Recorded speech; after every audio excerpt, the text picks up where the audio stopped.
But now that we open the door to that question is born out of obviously the struggle to connect, right?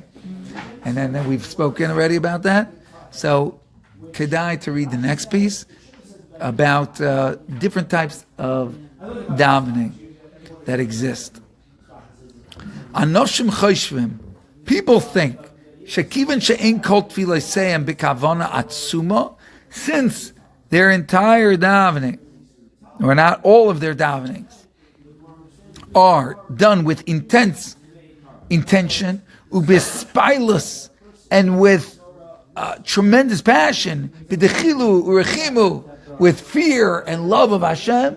These people think my davening is not that way, or certainly not all of my davening, or not all of my davenings, right, are that way. So Hashem's not listening and accepting and answering those prayers. Well, I get it if you really daven, right? But come on, most days I show up and I'm trying, but I'm pretty much not, it's coming out.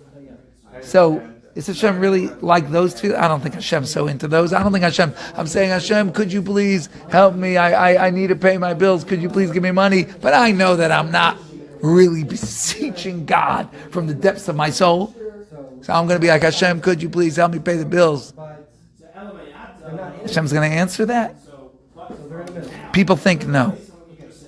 Hashem is not pleased with that type of prayer. That's what people think. They don't understand. They're making a mistake. Hashem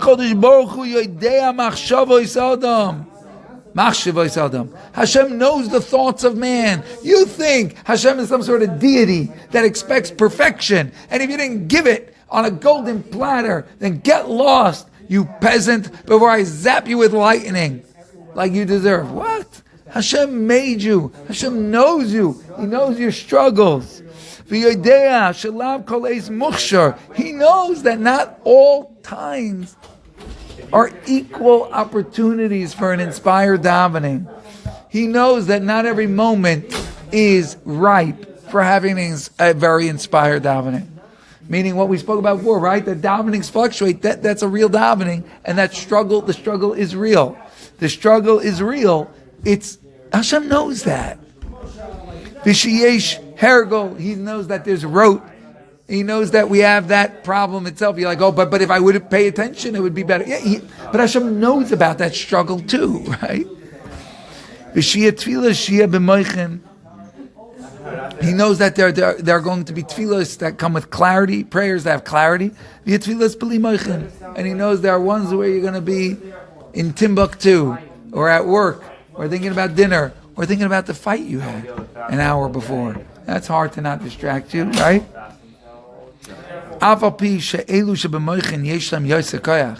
He says, it's certainly true that the davenings you have that have more clarity and more oomph to them and more investment and you're more clicked in, there's no question they are more powerful prayers. Al kol zeh, but nonetheless, Ein HaKadosh Baruch Hu b'trunya im habriyos. Hashem is not coming to play, to toy, and have kindness and complaints against people that He knows how they function, right? Hashem does not demand unjust expectations from a human being. Hashem did not ask for, I expect only perfect prayer. At all moments. Hashem never asked for that. He asked for a real prayer, which means all the ups and all the downs, and the days that it clicks, and the days that it doesn't click. And Hashem wants them all, and He's waiting them all, and He expects them all, and He will answer them. Not all on the same level, but He wants them all. And this is addressing a very important concern, that the biggest thing that's going to kill your inspiration to be invested is when you feel like, well, what's the point? Is at best, I'm going to get this thing cranked up to a whole whopping 10% of intention, right? Guess what? It's still junk. No, it's never junk to Hashem. Hashem knows all those struggles, and He sees you 1%. I'll tell you something mind-blowing. Okay? And there's a mind blowing right now. The Baal Tanya writes something that is so astonishing. I think it's in the Geras Tshuva in the back. He writes that every in Shemona Esrei, when you ask for something, so let's say let's pick one that Hashem, give me wisdom, and then you say, blessed are you, Hashem, the one who bestows wisdom. I always read that, I think probably like most people, is I asked you to give me, and then I made a random statement of praise. By the way, Hashem, you're awesome because in general you give out wisdom. It's a nice finale to your request that you should get wisdom, is that you recognize Hashem is the one who gives out wisdom. The Baal Tanya says that's not what the bracha is. That blessing at the end is a thank you, essentially, for the fact that Hashem just gave you because you asked. So in other words, you said, Hashem, could you give me wisdom? Or you said, Hashem, could you heal the sick?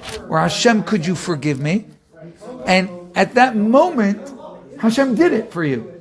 And so then you say, wow, blessed are you, Hashem, thank you. You just did what I asked you. And the Baal Tanya says, we have a rule by blessings, by brachas, you can't make them if there's even a smidgen of doubt, even a sveka on a bracha, you're not allowed to make it. So how could you make a bracha every time you ask for anything in Shemona Esrei? Maybe Hashem didn't answer you, He didn't give it to you. The Baal Tanya says because Hashem is infinitely merciful, infinitely loving, and therefore it is beyond even a shadow of a doubt that every time you utter the words of a request in your Shemona Esrei, that immediately Hashem granted you some of what you asked for.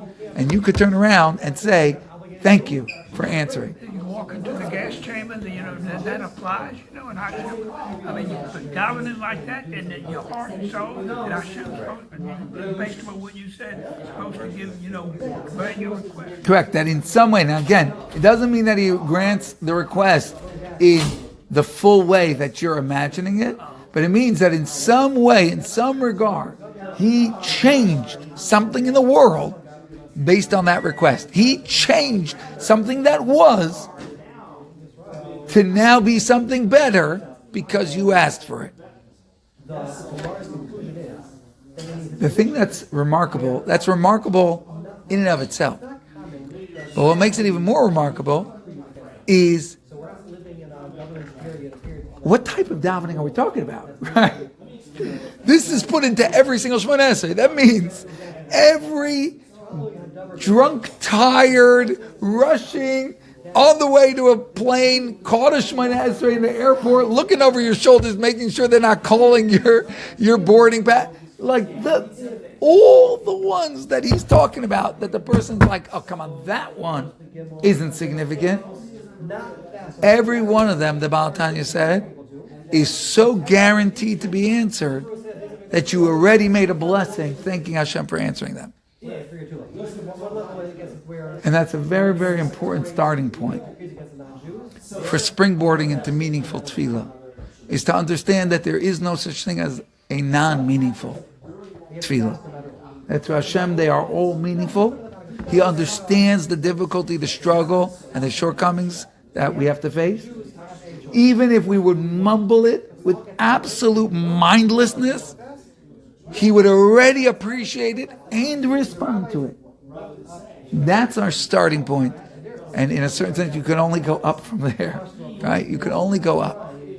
So to this really voice of the Yetzer Hara trying to cause us to throw in the towel and say, come on. Saying, I'm never going to daven like him. I'm never going to daven like that. What's my best Shemona Esrei is what already? My worst ones, I can't even talk about, right? So I should invest? Yeah. Hashem loves this. He loves it. He's already answering you.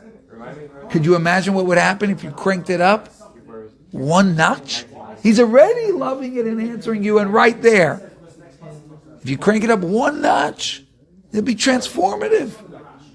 2 notches. Who could even talk? Yeah, halavai. One day before you leave this earth, one day we'll get it. Maybe not. Who cares? Hashem knows our limitations, and He celebrates every single moment that we could step into prayer, Shemona Esrei, with Him. We do it with the words of the Siddur. We do it with our own words. And every way we do it, and all the ups and downs that we do it, and all the struggle and investment, every moment of that is precious in the eyes of Hashem. Hashem picks up every one of those words. We're told that Hashem, they weave together a crown for Hashem out of the words of our tefillah.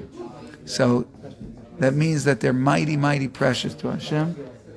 And halavai, if only there would be a fraction as precious in our own eyes, then I think we would realize and we have the energy to invest in it, to reap all of that treasure and closeness with Hashem that they have in it. We should all be zeicher. Shkaya.